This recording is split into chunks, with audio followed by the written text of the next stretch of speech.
What is up, Ramley? Horns up, everybody.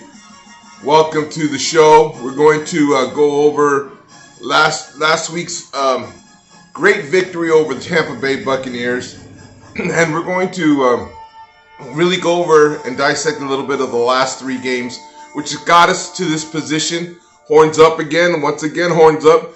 Got us to this position of 3-0 and going against the Arizona Cardinals today for first place in the Western Division. Now, a lot has been said about how great our offense is, and it is. It's friggin' on fire. And a lot of talk about what's going on with the running game and how we've abandoned it. Some have heard some pretty crazy things that people are saying, wow, the Rams abandoned the running game. Well, they're not using play action pass like they used to. And it's kind of funny because the play action pass in the past with Jared Goff would give him time to fake, set up, and read, right? To make to figure out which receiver he's going to throw the ball to. They had, football, you have a primary receiver, then you go to the second receiver, then the third receiver in the pattern, and or they would have a lot of jet sweeps and stuff, try to get the ball out of his hands quickly. Well, with Matthew Stafford, that is not necessary because he sees the field so well. His mind works really quick. He evaluates defenses, and he's seen a lot of defenses, and there's not very much can trick him. Not saying he can't get fooled because all quarterbacks will find a way, one way or another, sometimes to get fooled, but he's really, really good. So it seems to me that the Rams will run the ball once, twice, maybe three times in the series and then they're hitting quick hits so fast. I mean, the 3+ 50-yard line touchdowns in the last three games is amazing. Just getting down the field, and he missed a couple to Deshaun Jackson last week that we all saw. One, his arm was deflected, was hit during the release. That's why it was short. The other, I think, Matthew Stafford was just so surprised that he could run so fast that he underthrew him. So, of course, we saw the 75-yard touchdown pass in the third quarter, which was great. Criticisms of the team, I have a few, what we see. Number one is that our special teams on kickoffs was better last week, but prior to that, the two games against the Bears and the Colts was pitiful. We were letting them get the ball and misdirection and getting 30, 40 yards on the kickoff and start the game and putting us in a bad position. And a couple times we had to go, in one game we had to have a goal line stance. I think it was the Colts game, and we were able to stop them, and that was pretty good, But we were able to do that. But how often can you do that to your defense when you let them go all the way down and let them get great field position on our defense, and we can stop them because this is the NFL. It's very difficult to do. So I'm drinking out of my 1981 Rams mug. That was my father's. And it's been good luck for me for the last couple of weeks, so what the heck? We're going with it. So the other issue I have is, and the other things that I've seen is Fuller in coverage. He allowed a deep pass. I believe it was against the Colts. It was a jump ball, and he played it all wrong, and maybe that will come in time, hopefully. I mean, look, McVay sees something in these guys, and I know it's a budget issue too. You can't have always the best, but their techniques are pretty good. We have an injury that's going to cost us in the outside linebacker, so we'll see how it goes today. I mean, Murray is a water bug. You guys all know that. He runs around like a little water bug. Us old timers remember Fran Tarkington, and you could not get this guy. And similar to Murray, I mean, you got to contain him. The ends have to contain the defensive ends as they rush, and then let Aaron Donald do his thing in the middle. He'll get enough pressure up the middle, and there should be at least, I'm thinking maybe 3 sacks today in the Arizona game. I'm also thinking that the Rams will win by more than 10 points. Last week, my prediction was that we would beat Tampa Bay by 10 points, and we did. We had it handily.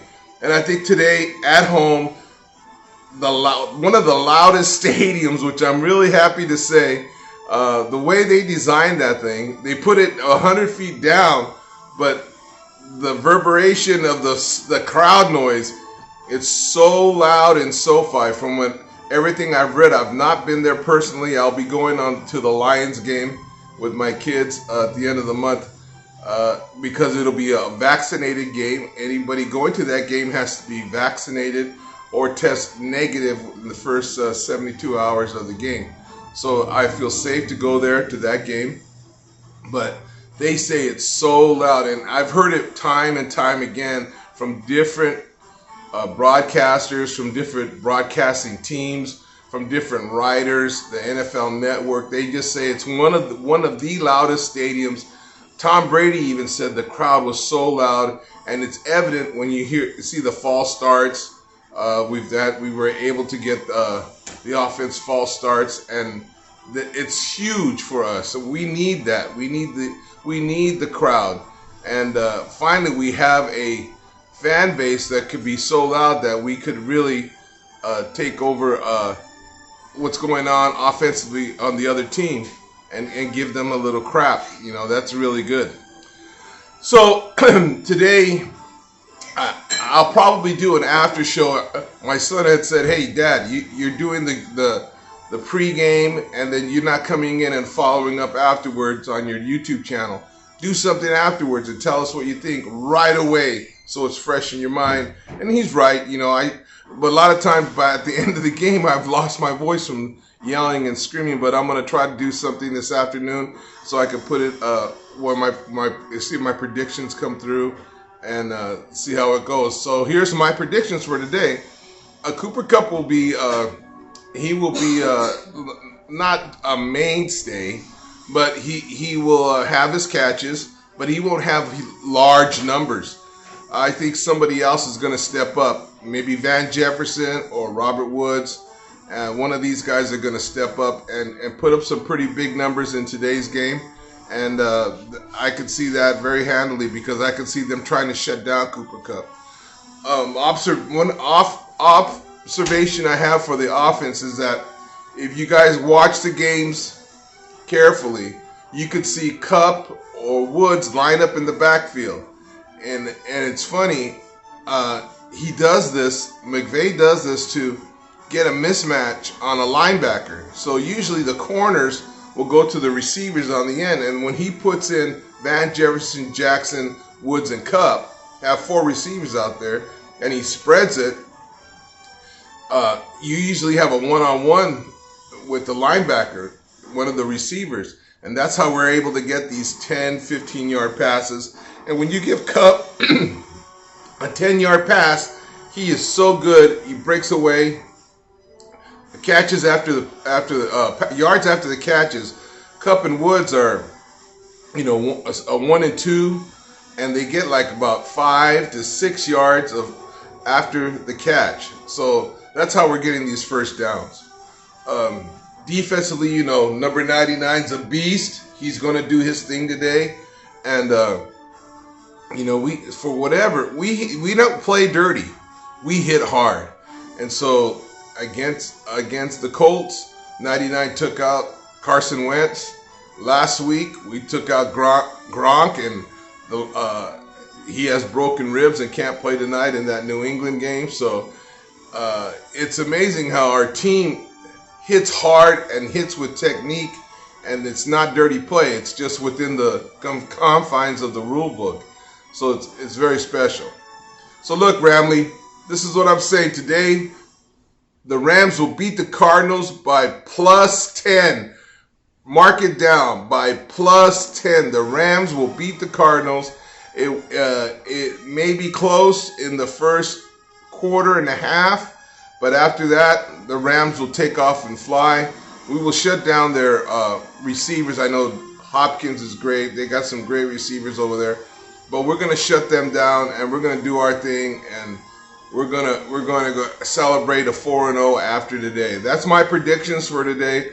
As a Ram fan, I want that really bad. I want that 4-0, but I see it as a regular football fan. I can see it, and so does most of the experts in football see the Rams beating the Cardinals because they are at home, and that's huge. And also, it's a huge week because there's a short turnaround.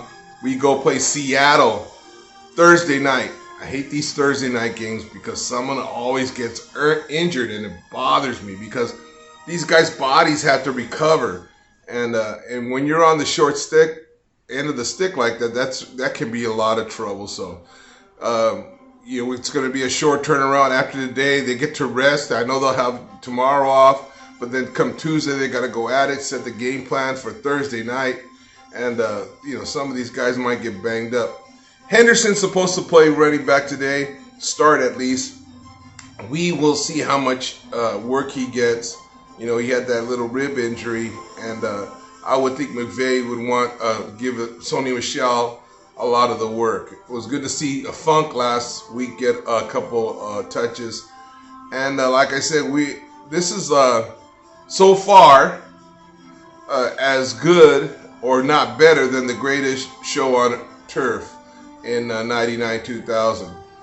It would be nice for the Rams to win a Super Bowl this year, get to the Super Bowl and win it, and we could all celebrate together, Ramley. So I think we have the offense, God willing, fingers crossed, everybody stays healthy, and we move forward. So look, enjoy your day, and enjoy your Sunday, enjoy the Ram game, and like I said, Rams plus 10, probably a 13 point victory for our Los Angeles Rams. Horns up, everybody. We'll see you on the next YouTube video. Thanks for joining. Hit like and subscribe, and let's go Rams.